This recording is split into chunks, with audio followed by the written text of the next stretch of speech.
কিরে বন্ধু, তোর কিছু এত দুঃখ সবসময় যে মন খারাপ না খাওয়া তোর দুঃখ একটু কথা দিয়ে শুনি। মন খারাপের কাহিনী শুনবি? সত্যি কথা কইতে কি, এই দুনিয়ায় মানুষ যারে সবচেয়ে বেশি পাইতে চায় তারে একদিন হারাইতে হয়। জানো প্রিয়, আমার না অনেক বড় একখানা ক্ষুধা আছে, যেটা তোমার আমার কইরা পাওনের ক্ষুধা।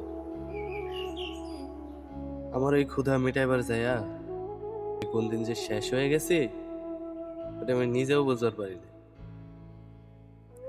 আচ্ছা প্রিয়, আমাকে সেই পুরান কথাগুলো মনে আছে? তুমি একদিন কইছিলা আমাকে ছোট্ট একটা সংসার হইব, একখানা বাচ্চা হইব, আর একখানা ছোট্ট ইটের একটা ঘর হইল,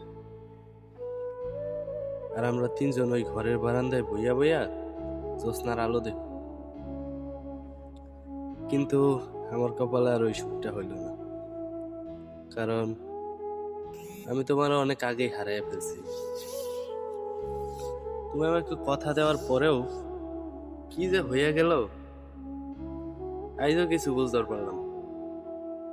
কাঁচা রাস্তা পাকা হইল, বাঁশের সাঁকুতে ব্রিজ হইল, গাছের পুরান পাতা ঝইরা গিয়া নতুন পাতা গজাইল। গ্রীষ্ম গেল, বর্ষা গেল, শরৎ গেল, হেমন্ত গেল, শীত গেল, আর বসন্তও চলে গেল। আর কত কিছু আইলো আর গেল, শুধু তুমি আমার কাছে আইতে পারো না। জানো প্রিয়, এই দুনিয়ায় তুমি আর আমি ছাড়া সবকিছুই হইয়া গেছে। অনেকদিন আগের সেই অসমাপ্ত কাজগুলো সমাপ্ত হয়ে গেছে, কিন্তু তোমার আর আমার জীবনটাই অসমাপ্ত রয়ে গেল। আমি জন্মের পর থেকে অনেক কিছুই হারাই ফেলছি, কিন্তু তোমারও যে এমনি হারাইতে হইব এটা আমি কখনো ভাবতে পারিনি। কারণ আমার মনে আসছিল না আমি যে একটা অভাগা। আমার সেই স্বপ্নগুলো স্বপ্নই রয়ে গেল।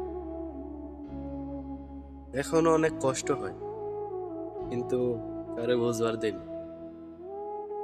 আমার সব কষ্ট না হয় বুকের ভিতরে চাপা থাকুক।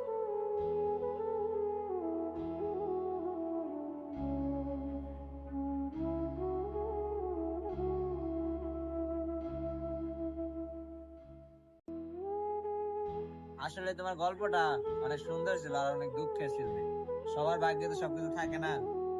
এখন উপর আল্লাহ যা করে সবসময় ভালোর জন্যই করে, এই আশা নিয়ে আমাদের বাঁচতে হয়। আচ্ছা বন্ধু, তাহলে থাক, ভালো থাকিস।